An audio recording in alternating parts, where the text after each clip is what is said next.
শোন, তোকে একটা কথা বলবো, কিন্তু তুই বিশ্বাস করবি কিনা জানি না। এইভাবে বলছিস কেন? কি হয়েছে বলতো? বিয়ের পরের প্রথম রাত থেকেই অদ্ভুত কিছু শুরু হয়েছে। অদ্ভুত মানে? সেই রাতে ঠিক ৩টের পর হঠাৎ আমার ঘুম ভেঙে গেল। মনে হচ্ছিল কেউ যেন আমাকে দেখছে। তারপর? চোখ খুলে দেখি মেঘলা বিছানায় নেই। বাথরুমে গেছিল নাকি? সেটাই ভেবেছিলাম, কিন্তু বাথরুম খালি।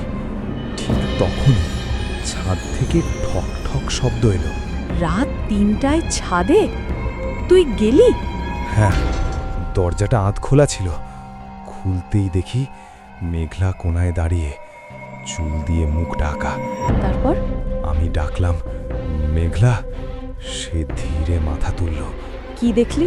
তার চোখ পুরো কালো। কি বলছিস তুই?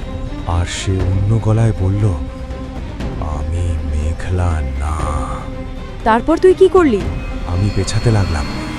সে হাসতে হাসতে আমার দিকে আসতে লাগলো। তুই পালালি? হ্যাঁ, আমি দৌড়ে নিচে নেমে দরজা বন্ধ করে দিলাম। তারপর? কয়েক সেকেন্ড পর আমার পেছন থেকে একটা গলা, কোথায় যাচ্ছ? মানে? আমি ঘুরে দেখি মেঘলা আমার পেছনে দাঁড়িয়ে। তাহলে ছাদে কে ছিল? পরের দিন জানলাম এই বাড়িতে আগে একটা মেয়ে থাকত। কি হয়েছিল তার? বিয়ের রাতেই ঠিক ৩টের সময় সে ছাদ থেকে পড়ে মারা যায়। মানে সেই ফিরে আসে? হ্যাঁ, আর নাকি প্রতিটা নতুন বউ রাত ৩টের পর কিছু সময়ের জন্য নিজে থাকে না। এখনো এমন হয়?